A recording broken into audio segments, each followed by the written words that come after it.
bienvenidos a las entrevistas de la Asociación Capernaum. Hoy me acompaña mi amigo Carlos Nebot, que trabaja en una residencia de mayores en Valencia. Hola Carlos, bienvenido a Capernaum. Hola, buenos días. ¿Cómo estamos? Muy bien. Mira, mi primera pregunta es sobre la residencia. ¿Cómo habéis vivido la pandemia en marzo? ¿Cómo os pilló la pandemia? ¿Estabais preparados? Que me cuentes un poquito tu experiencia. A ver, curiosamente a nosotros en marzo, cuando empezó lo fuerte, la verdad es que no hubo coronavirus en nuestra residencia ni entró nada. Yo creo que es por el poder de la oración. Pero nosotros la verdad es que la residencia se adelantó bastante. Cerraron todas las reuniones familiares, y bueno, y en esos momentos sí que tuvimos bastantes EPIs. Luego al final ya escaseaban un poquito más, pero al final y se tomaron las medidas justas y no nos alcanzó nada de coronavirus. Pero luego, entre ese lapsus de tiempo de verano, que estaban todos de vacaciones, cuando hubo las vacaciones, Sí. ahí empezamos a tener algún problema, porque ahí entró coronavirus en trabajadores, en 4 trabajadores. Y una de las causas fue las vacaciones. Ahí nos pilló un poco no desprevenidos, pero en ese momento en que parecía que no había, la pandemia parecía que no pasaba nada, pero que aún no habíamos entrado en la segunda ola. Pero justamente fue en ese momento, la gente se fue de vacaciones y cuando volvió lo trajeron. Entonces no se hacían todavía PCRs cuando venían de vacaciones. Sí. Y ahí estuvo el problema. Ahora sí que se vuelven a hacer. Ahora ya es obligatorio hacer PCRs. Entonces la gente que fue de vacaciones se ve que se contagiaron, no lo sabían, nos hicieron los test en ese momento. Sí. Y ya hubo un caso positivo de una chica que trabajaba en la residencia pero tenía otro trabajo en otro lugar y se contagió allí. Porque ella hace media, entonces tenía 2 empleos. Entonces, después de esta chica hubo un grupito de 6 o 7 que lo cogieron, que fueron ahí a una piscina, a un cumpleaños, y lo cogieron. Que tampoco eran tiempos de que no había mucho, pero se fueron allí, lo cogieron. Una chica dio positivo, luego se le hizo el test a estos y dieron todos negativos. Luego otro chico que vino de vacaciones lo cogió y luego otra chica también. Y nada, entre las vacaciones y la fiesta esa fue por lo que se cogieron. ¿Qué medidas estáis tomando, por ejemplo, cuando hay un positivo? ¿Qué medidas toma la residencia extras con el resto de trabajadores y con los mayores que están viviendo allí? ¿Se toma algún tipo de medida especial o...? Sí, las medidas que se toman, no hay ningún anciano contagiado. Se han hecho las pruebas 3 veces, creo, de PCR y no hay ninguno contagiado, que es un milagro, porque Sí. la verdad, para mí es un milagro. Los ancianos estuvieron aislados durante 15 días, tuvimos que volver al principio de la pandemia. O sea, durante 15 días, ahora en este mes de vacacional entre julio y agosto estuvieron 15 días. 15 días que no salían de sus habitaciones. Cuando hubo el coronavirus, estuvieron 15 días, solo había un grupito que iba al comedor muy pequeño, reducido, y se ponían en la misma mesa, habiendo 2 metros, solo se podían poner 2 en la misma mesa y eran los 2 que estaban en la misma habitación. Ajá. Vale, no se podía poner... Y los demás estaban aislados y íbamos a darles de comer a las habitaciones. Y así estuvieron 15 días prácticamente que no salían de sus habitaciones. Y luego los EPI nos tuvimos que poner doble mascarilla. Bueno, eso siempre lo hemos llevado desde el principio. Sí. Una F2 y una normal. 2 batas, que ya nos han quitado la bata porque hemos vuelto a la normalidad otra vez, porque ya llevamos casi un mes y no hay contagios. Hemos vuelto a la normalidad, han vuelto también las familias a la residencia a hacer visitas. Y eso, lo que más ha sido el aislar a los ancianos. Bueno, cada anciano que viene del hospital o se pone enfermo está aislado. Sí. 15 días. Hay un pabellón de aislamiento y ahí están ellos. Y entonces solamente al pabellón de aislamiento solo entra uno, que es el número 5. Ese es el único que hace, ninguno más. O sea, es el 5, solo el número 5 hace aislamientos. Luego, lo que te he dicho que estuvieron 15 días, que ya no están confinados. Y luego los EPIs. Tuvimos que llevar, aparte del uniforme, una bata, Sí. en pleno verano, que había un calor, dos mascarillas y doble guante. Después, Y para que nos quejemos los que estamos en la calle con la mascarilla y hace calor. Y vosotros con doble mascarilla y bata. Quiero aclarar que la fiesta no fue una responsabilidad, porque la gente que estaba allí en esa fiesta, es que el problema es que eran todos de la residencia. En aquellos momentos la gente pues iba, a lo mejor quedaban grupitos, iban a cenar juntos. Ahora también hay, pero la gente empezó ya a no quedar tanto, porque no nos obligan a no quedar entre nosotros. Podemos quedar, pero sí que dijeron que en la medida de lo posible, pues que evitáramos pues estar muchos juntos. Y ahora el tema de los, por ejemplo, de los aerosoles, que se ha descubierto, bueno, que también que se transmite mucho por los aerosoles, y al ser sitio cerrado, ¿ventiláis más? ¿Tenéis filtros EPA? A ver, no, que yo sepa, filtro sepa no tenemos. Lo que sí que la ventilación, o sea, todo el verano hemos estado el aire acondicionado, o sea, no lo han puesto. Ahora los que abren por la noche y todo también, incluso, bueno, abren las ventanas lo más máximo posible. Todas las ventanas están abiertas lo máximo posible. Pero eso es lo único que hay.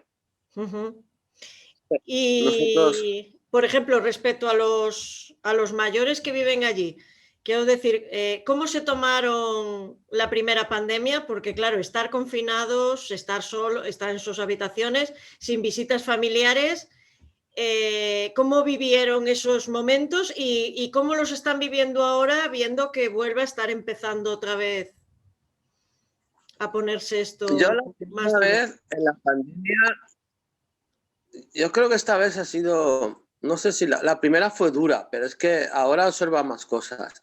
En esta segunda vez sí que hubo gente que lo pasó mal.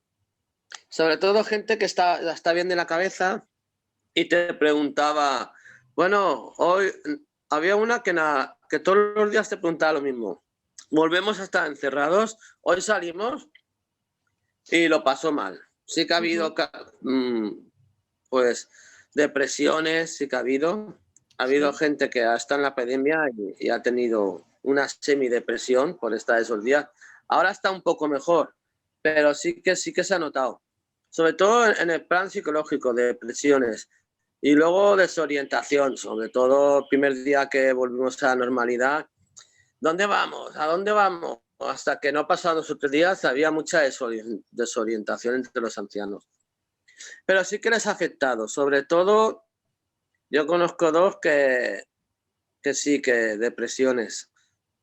No a lo bestial. Una también es curioso porque una empezó a tener alucinaciones. En este tiempo de pandemia, durante esos 15 días veía en su habitación 2 o 3, que había 2 o 3, ¿sabes? No sé si pudo ser referente a esto, porque antes de la pandemia, que yo sepa, no veía alucinaciones, pero empezó a tener alucinaciones pues a los 10 o 11 días de estar ahí encerrada, que si había en la habitación 2 o 3, que si no sé qué.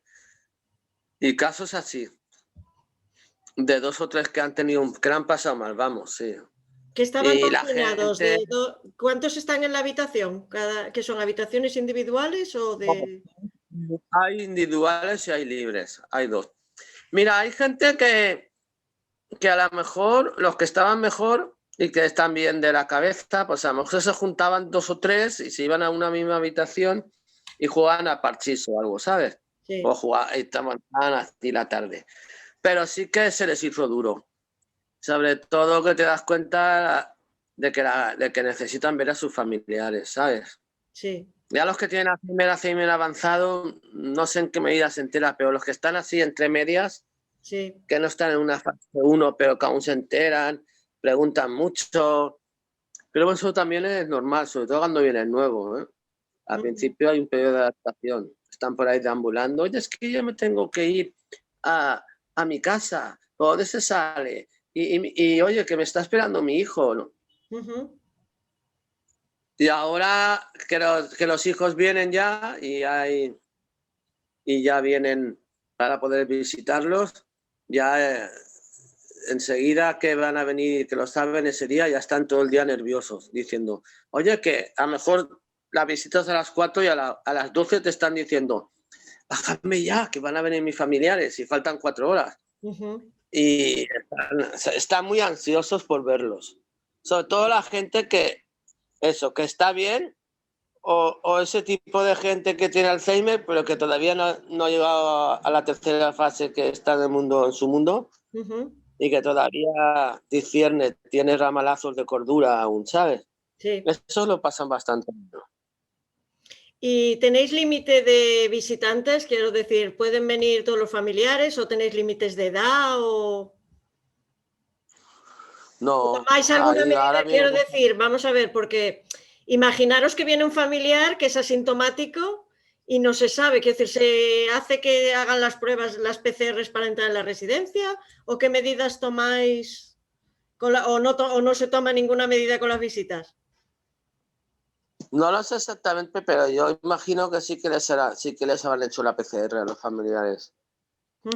Pero oficialmente no tengo, pero sí que les habrán hecho seguro. Y puede venir un familiar. Vale. Están en una mesita en el jardín, Sí. con la distancia de seguridad adecuada. No hay mampara ni nada de esto, pero hay una distancia ¿sabes? Con sus mascarillas. En un jardincito que hay que está muy chulo y un familiar Antes podían venir uno a la hora que quisiera, a la hora que quisiera, lo sacaban, bueno, antes de la pandemia, ¿sabes? Sí. Ahora nada, ni abrazos, ni besos, está todo muy restringido. Pero vamos, que los pueden ver. Las visitas, no sé, serán 20, 25, media hora. ¿Cómo llevan el tema de no poder besar a sus familiares o abrazarse? ¿Lo entienden? Quiero decir, a ver, el que está bien sí, pero el que tiene algún problema mental o que está en principio de Alzheimer, ¿habéis notado cómo lo Pues llevan? yo no lo he notado. Porque es duro el no poder abrazar a un familiar o el poder darle un beso. Sí, es duro para todos, para los ancianos y para Y para nosotros y para todo el mundo. nosotros.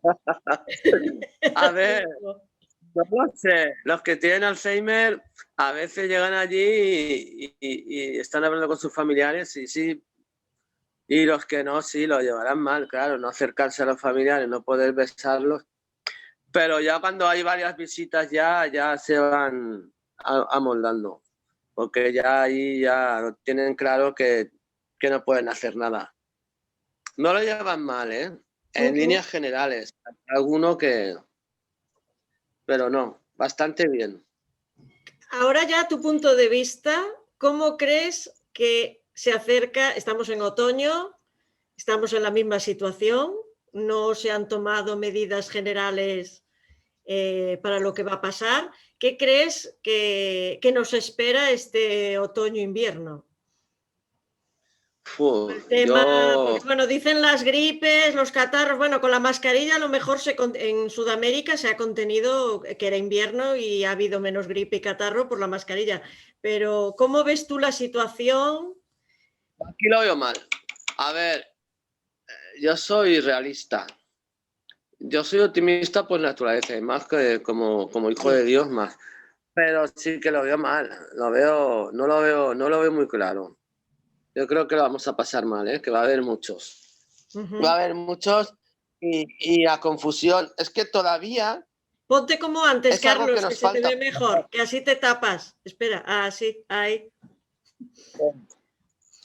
¿Sabes una cosa? Que es que todavía tenemos el reto de pasar por la gripe, que es algo que no hemos pasado. Exacto. Y es tanta la incertidumbre porque cuando nos cogió la pandemia, la gripe se estaba yendo. No sé si fueron finales de la gripe o casi nada. Pero es que ahora nos va a pillar de lleno. A ver, teniendo en cuenta que hay 15.000 muertos por gripe cada año, según dicen, en una gripe normal, porque tampoco saben que la gripe... El otro día decía uno, es que no sabemos, en una gripe normal hay 15.000 muertos normales, pero contando que la gripe esta sea una gripe normal, porque como vengo una gripe virulenta, que a veces había años que la ha habido, es cierto que las mascarillas dicen, pero es que se dicen tantas cosas. Yo lo que veo es que se van a juntar muchos casos y me da miedo la UCI y me da miedo... Vamos a ver, nosotros no hemos tenido ningún muerto, ningún contagiado siquiera de coronavirus. Ha habido años que hemos tenido un montón de muertos con gripes normales, sin coronavirus, ¿eh? Sí. Y me da miedo de estos meses a ver cómo va a estar en la residencia. Y fuera de la residencia, todo claro que va a haber muchísimos casos. Muchos. Yo no veo muy claro las medidas que se están tomando. Y bueno, la situación política ni hablamos, porque hay una palabra que se llama unidad, ¿no? Sí. Y estaría bien que pudieran leer un poco la Biblia y pudieran... Porque la Biblia es sabia. Y hay un versículo que a mí me resulta terrorífico. Que dice que un reino, bueno, en este caso un país, una nación, llámala como quieras, una nación que está desunida, su fin es caer. Exacto. Y me da miedo. Me da miedo porque sí, esa es la estrategia de enemigo y algunos no se han enterado todavía. Pero la inestabilidad política, o sea, hay una inestabilidad social, una inestabilidad sanitaria, pero una inestabilidad política total. Es como no saben qué hacer. La tibieza es mala. Y yo me da el punto de que los políticos están ahí en esa tibieza de no saber todavía. ¿Qué hacemos? ¿Cerramos todo y atacamos al virus o la economía? Y entre esas dos vertientes, yo creo que ahí están fallando, porque no saben si atacar para que la economía se salve o atacar al virus. Yo creo que deberíamos preocuparnos por la salud, porque luego la economía puede resurgir con el tiempo, con fuerza y dedicación. Pero si la salud no está bien, luego no solo no vamos a tener salud, sino que la economía también se va a derrumbar por completo. Yo lo veo una estrategia mala. Teníamos que haber ya haber tomado unas medidas mucho más restrictivas, no haber desescalado cuando lo hicimos, que creo que fue un error, para mi opinión, y atacar el virus. Y ahora a lo mejor estaríamos en unos ratios mucho mejores para afrontarlo. Y así, pues, está la incertidumbre. Y la economía, hoy he visto en el telediario 2,5 millones de gente que está en la pobreza. Son muchos. Y otros tantos que están en desarrollo de alcanzarla. Bueno, además que el confinamiento quiero decir, sí que fue efectivo en marzo porque estábamos metidos en medio ya y era la única medida que se podía tomar en ese momento. Pero ya en los meses, estaba yo escuchando ahora un epidemiólogo gallego y decía que los meses que estuvimos confinados y los meses de verano eran para prepararnos, sabiendo lo que teníamos, prepararnos para lo que va a venir. Pero lo que a mí me parece curioso también es que el comportamiento de la gente, porque hay mucha gente que sigue sin creerse que estamos en una pandemia y que un virus existe, y el comportamiento que se tiene muchísimas veces. Yo ayer he ido a una tienda aquí en Valencia y todo el mundo tenías que llevar la mascarilla, pero había gente que la llevaba sobre la boca, no tapaba la nariz. Y ningún empleado le dijo, cúbrase la nariz. Y yo lo estoy viendo ya en tiendas también, que como es un cliente, no voy a perder un cliente o no le voy a decir, y veo que la gente, somos muy laxos en cumplir las normas que tenemos, y ahora con el tema de los aerosoles en los espacios cerrados que no están ventilados, eso es un caldo de cultivo, y lo que dices tú. Sí, lo están diciendo los científicos, que los aerosoles se contamina mucha gente por ahí, y que los espacios cerrados, cuidadito, que es donde más hay que abrir espacios. La medida de los parques muchos no la ven porque dices espacios abiertos, en cambio hay otros sitios donde hay espacios cerrados que hay más. Exacto. Pero hay un problema moral y una vertiente ahí, por ejemplo, en la actitud de la gente. Mira, por ejemplo, en la residencia aprendimos a no juzgar. Cuando pasó esto, algunos en su miedo habitual al principio dijeron, es que no debía haber pasado esto, pero luego hubo bastante sensatez. Dije, pero es que nos puede pasar a cualquiera, no tenemos de juzgar a la gente. El miedo, pero el miedo al virus, yo me niego a juzgar a la gente, ¿no? A tener a la gente como apestados. Pero por otra parte, hay comportamientos como la Universidad de Valencia que es inaceptable. Porque he visto las imágenes, es que esa gente ha pasado de todo. Es que hay una irresponsabilidad total y aparte un pasotismo de pasar de los demás y de un egoísmo total.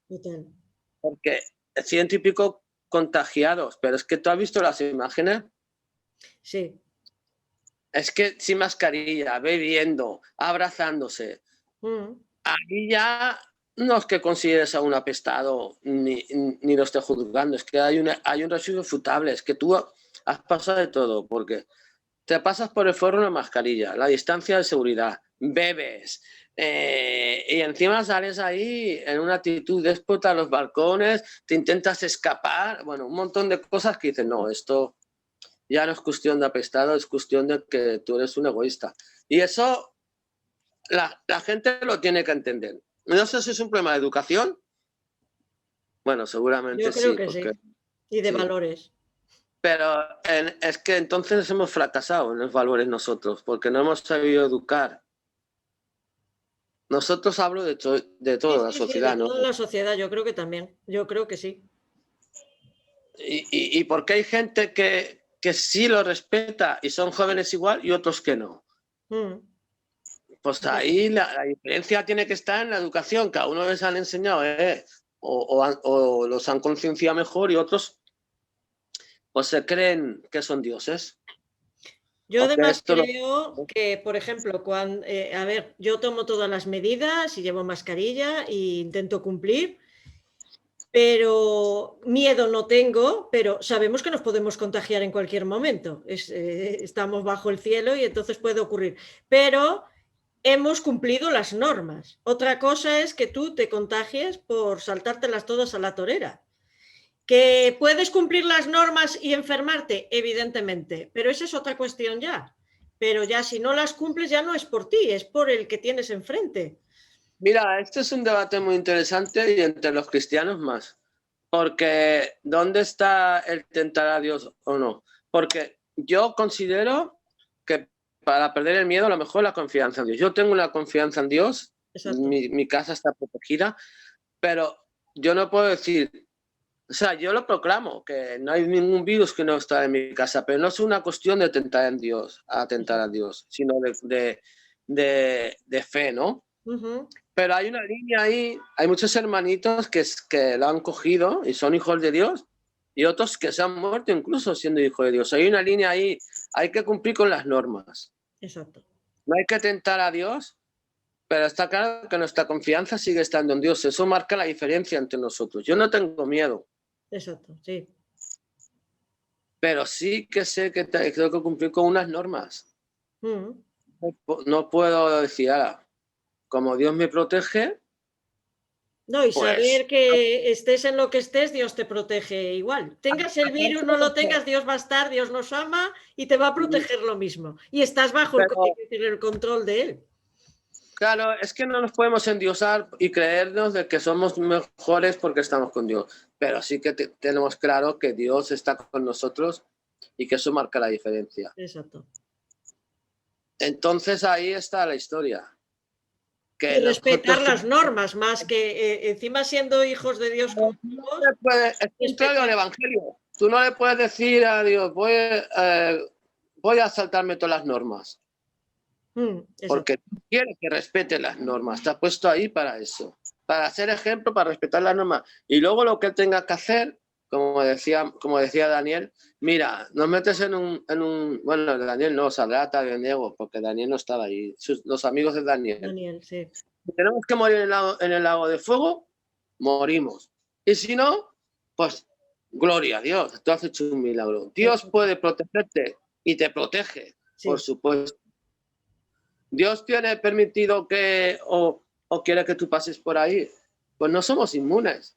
Exactamente. No podemos ir con esta, yo soy inmune, porque es que eso es contrario al Evangelio, eso es tentar a Dios. Me parece muy interesante lo que estás diciendo, porque yo creo que esa marca la diferencia, porque te iba a hacer la pregunta de cómo lo vives, que ya me lo estás contestando, cómo vives una pandemia, qué hace que seamos diferentes los que tenemos a Dios de no tenerlo. Y creo que es esto, es tener confianza en Dios, que no quiere decir que no cumpla las normas. La diferencia es nuestra fe. Yo siempre lo digo. Hay un pecado que a veces los cristianos evangélicos, entre comillas, tenemos, que es el pecado espiritual, el creernos que somos mejores que los demás. No. Tú eres igual que cualquier persona, lloras, sufres y tienes los mismos problemas, pero hay una diferencia, que tú has creído. Exacto. Que Jesús vive, Jesús resucitó y eso lo marca todo. Si tú crees que Jesús resucitó y vive en ti, eso es la diferencia. Entonces, cuando vienen problemas, la confianza en Dios es el principal antídoto para todo, para el miedo, para la ansiedad, para el estrés. Hasta luego, David. Claro, esto es mi caso, y el tuyo y el de, gracias a Dios, millones de gente, pero ¿y los que no lo tienen? Y las miles de personas que están en una pandemia con efectos psicológicos que también nos pueden afectar a nosotros y no tienen a Cristo y no sabes dónde ir, no sabes dónde acudir. Tú tienes un problema y sabes que alguien que no te va a fallar jamás y que te ama incondicionalmente está ahí y que tú le vas a ir a él. Y eso es un privilegio que los demás no tienen. Ahí sí que hay una diferencia. Sí. No hablo de evangélicos, hablo de los que conocen al Señor. Exacto. Porque no somos exclusivistas. Aquí se trata de conocer a Cristo. De tener una relación con Él, no de una religión, no es una religión. De una relación personal, exacto, un nuevo nacimiento, como dice la palabra. Sí. Porque eso es lo que te cambia. Y ver el amor de Dios en cada circunstancia de tu vida. Ya sea una pandemia o otras muchas. Ahora hablamos de pandemia porque es lo que está de moda y bueno, porque es la situación que estamos viviendo. Exacto. Pero en cualquier circunstancia de mi vida o de nuestras vidas. Quiero preguntarte una cosa porque lo he oído muchas veces y quiero preguntar, mucha gente se pregunta ¿dónde está Dios? ¿Por qué Dios tolera este virus? ¿Se le escapó a Dios o le metieron un gol?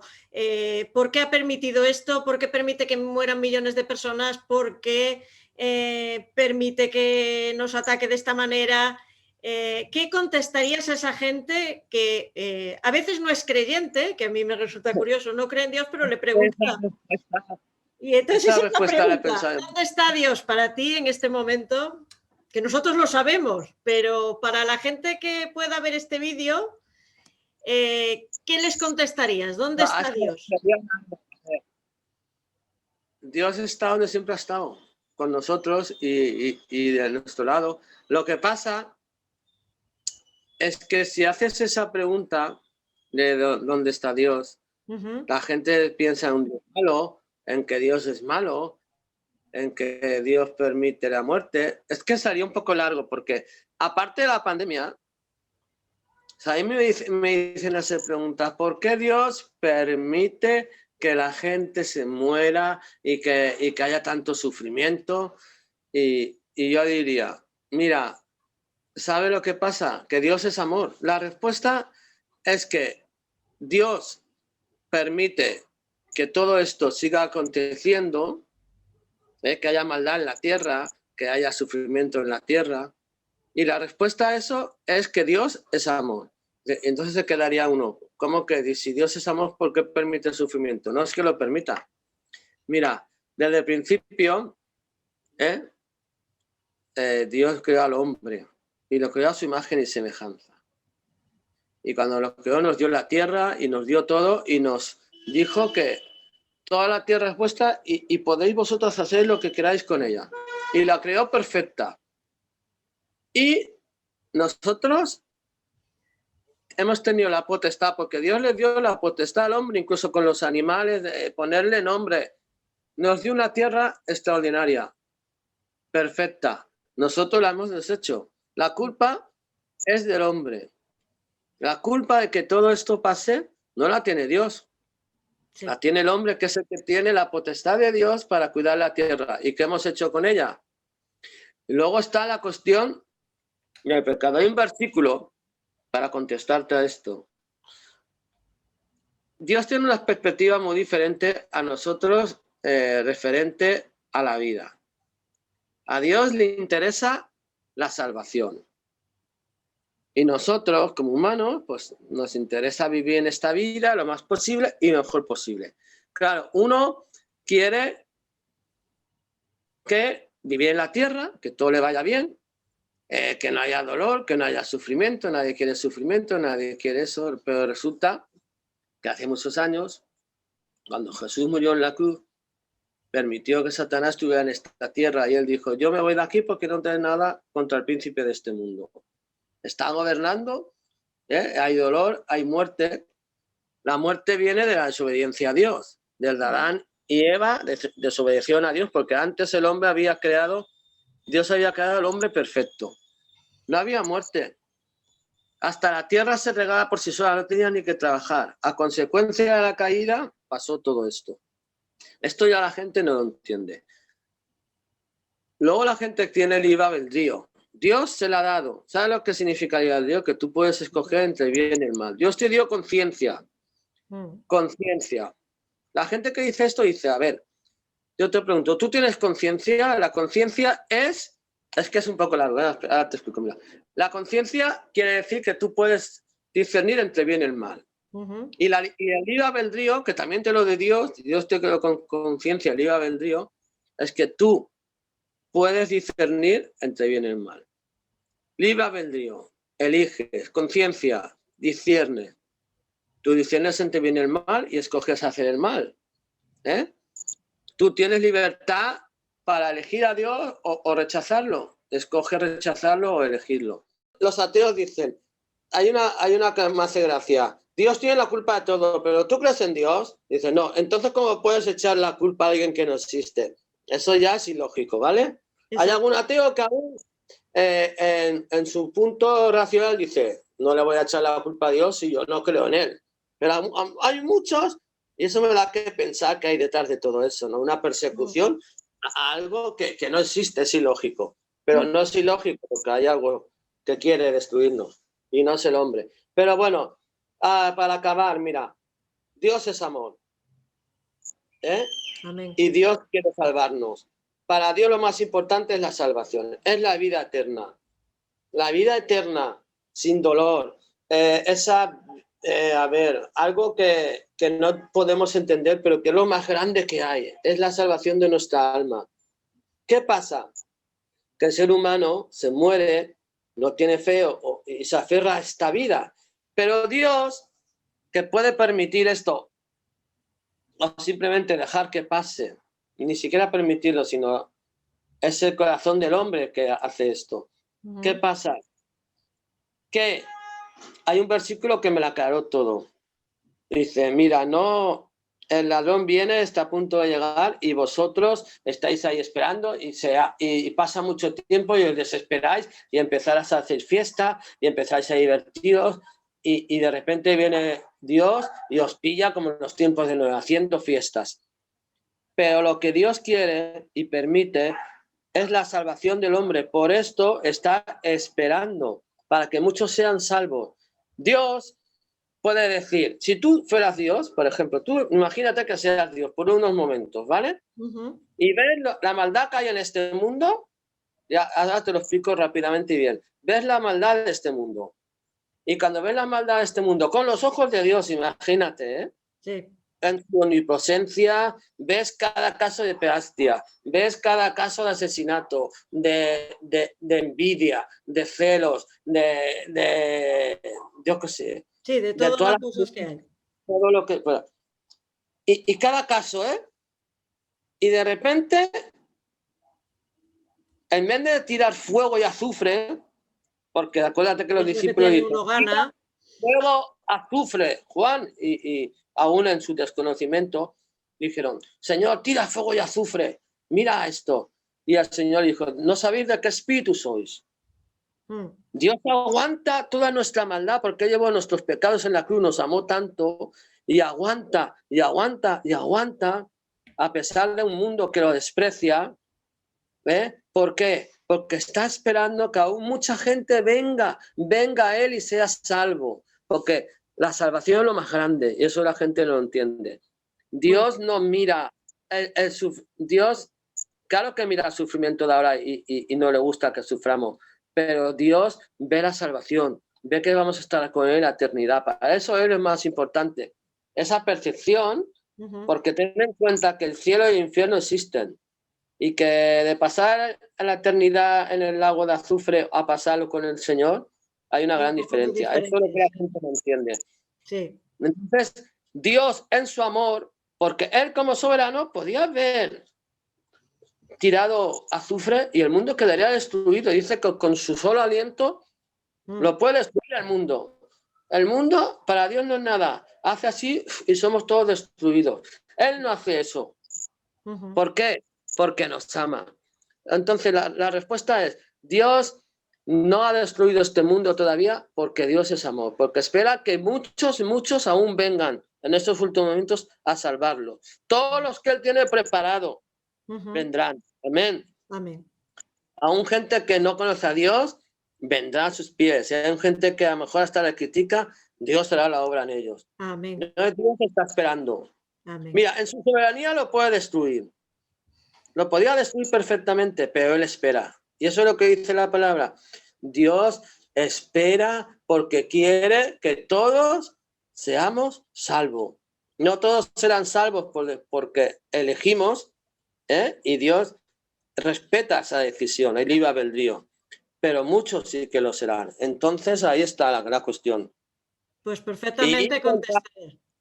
Y Pues algo que sabes que no existe y decir que tiene la culpa, eso... bueno, pero es que es más fácil. A ver, nos han enseñado a la culpa siempre es de otro y a echar balones fuera porque así no te tienes que examinar a ti mismo y no tienes que ver cómo estás tú y sanar tú. Entonces es más fácil, es culpa del gobierno, es culpa de mi familia, es culpa de mi marido, es culpa de mi mujer, es culpa de mi hijo, es culpa de Dios, es culpa de un médico. Aquí siempre es culpa de alguien y esta pandemia lo que yo veo que nos está enseñando... yo más que culpa diría responsabilidad. Todos tenemos una responsabilidad que cada uno en el lugar donde estamos tenemos una responsabilidad que cumplir y hagámoslo bien, hagamos lo que tenemos que hacer. Aunque pensemos que porque estamos donde estamos y lo nuestro no tiene importancia, yo creo que sí, que poco a poco, lo poco que hagamos cada uno de nosotros hace un mucho. No esperemos que los demás hagan las cosas por nosotros. Lo que decía Kennedy, no esperes a ver lo que puede hacer el Estado por ti, la nación por ti. A ver, ¿qué puedes hacer tú? Entonces yo creo que este momento es para eso, para poner todos unidos en nuestro granito de arena y salir de esta, reforzados y vivos, por lo menos vivos.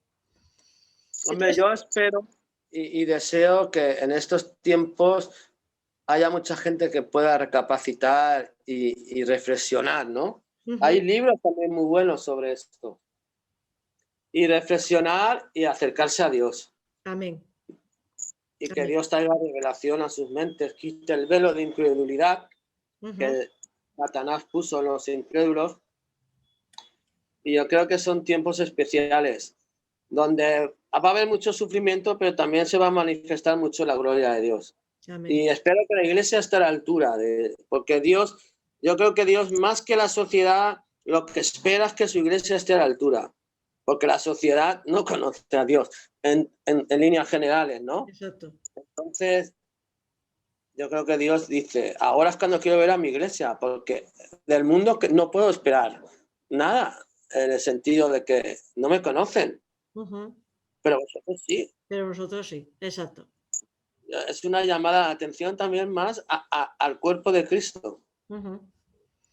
Pues muchísimas gracias, Carlos. Lo vamos a dejar aquí. Gracias por atender, por haber visitado la Asociación Capernaum virtualmente, porque por ahora no se puede de otra manera. Antes y reflexiona, mira, Dios te dio conciencia, que significa discernir entre bien y el mal. Eso te lo dio Dios.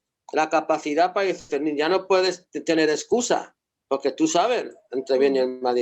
Dios te dio el libre albedrío. Tienes la libertad para elegir o no. Ya no tienes excusa. Dios te puso una tierra perfecta y te dio a ti la capacidad para gobernarla. Entonces, ¿qué más pedimos? Nada. Exacto. Y Dios, encima, sabes que Dios es amor y que lo único que quiere es la salvación de tu alma. Tú lo ves de una forma diferente. Tú ves que la tragedia es que alguien se muera y la tragedia para Dios es que alguien pase la vida separado de él eternamente. Exactamente. Pues muchas gracias, Carlos, y un abrazo muy fuerte y ya nos vamos viendo.